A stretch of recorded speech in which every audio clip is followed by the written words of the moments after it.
আসসালামু আলাইকুম দর্শক, আশা করছি সবাই ভালো আছেন। সাপ্তাহিক ছুটির দিনে আপনাদেরকে আমন্ত্রণ জানিয়ে শুরু করছি আমাদের নিয়মিত আয়োজন। আমি আপনাদের সাথে আছি দিদার রহমান আরজু।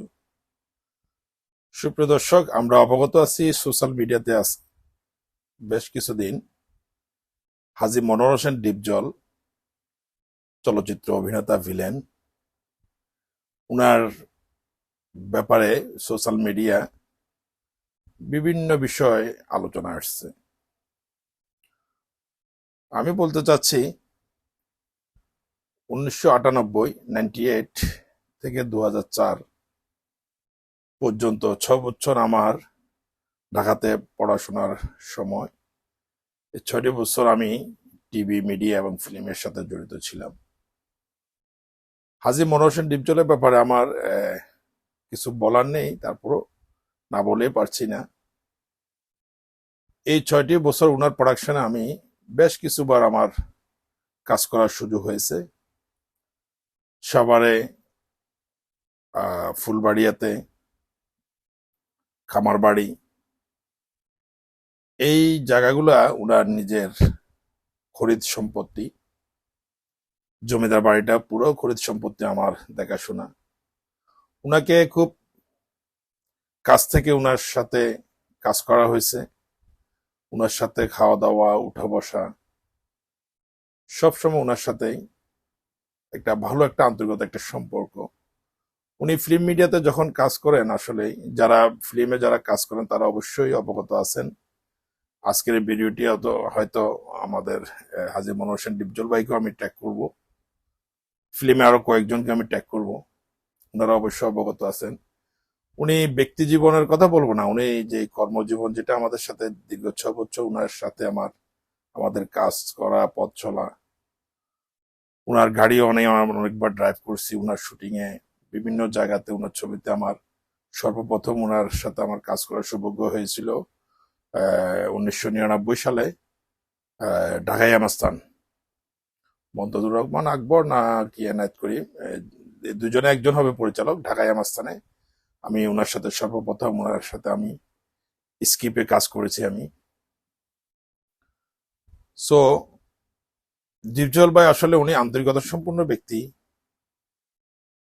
ফিল্ম জগতে উনি যারা তার সাথে কাজ করেছেন তারা অবশ্যই জানেন। ওনার একটা ব্যাড হ্যাবিটস বলবো, আবার এটা একটা খুবই ওনার একটা মজার একটা জিনিস ব্যাপার, যেটা যারা ফিল্মে কাজ করছেন তারা, ডিপজল ভাই সবসময় তার আশেপাশে কখনো আসলে একটা ঘুষি মারতেন এই জায়গাটাতে। ঠিক বেশ কিছু ব্যথা করতো, কিন্তু 2-3 দিন ওটা ব্যথা থাকতো।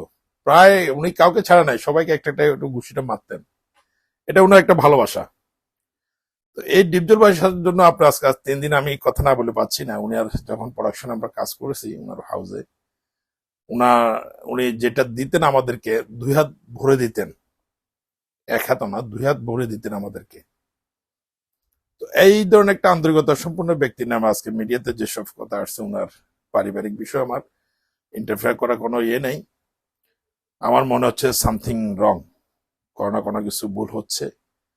উনি ওই ধরনের ব্যক্তি না, অবশ্য আমি যতটুকু জানি। আমি তার সাথে বেশ কিছু কাজ করা হয়েছে আমাকে সাভারে, ফুলবাড়িয়াতে, সিঙ্গার ব্রিজে পাশে বসি অনেকক্ষণ, অনেক সময় আমরা যখন ফিল্মে আমরা যারা অভিনয় করেন অথবা আমাদের সাথে যারা কাজ করেন, তো তাদের তো আমরা আমরা সবাই কাজের ফাঁকে ফাঁকে আমরা মাঝে মধ্যে একসাথে বসে আমরা গসিপ করতাম বিভিন্ন বিষয় নিয়ে, কারো কারো আহ, অবস্থান নিয়ে বিভিন্ন বিষয় কথাবার্তা হতো। এটা খুব একটা একটা পারিবারিক জীবনের মতো, এটা একটা পরিবারের মতো।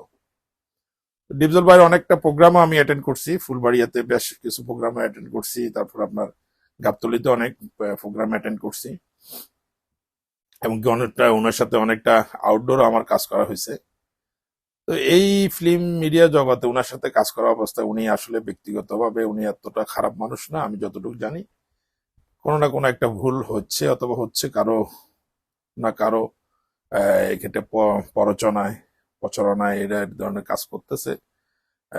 উনি যদি উনার যে একটা সম্পত্তি যে একটা কথা আসছে, তো উনি চাইলে অবশ্যই এটা উনি দিয়ে দিবেন। ওটা আমার যতটুকু দৃঢ় বিশ্বাস, উনি ওই ধরনের মানুষ না। আমরা মানুষ যার যার ব্যক্তিগত বিষয়, এটা অন্য বিষয়।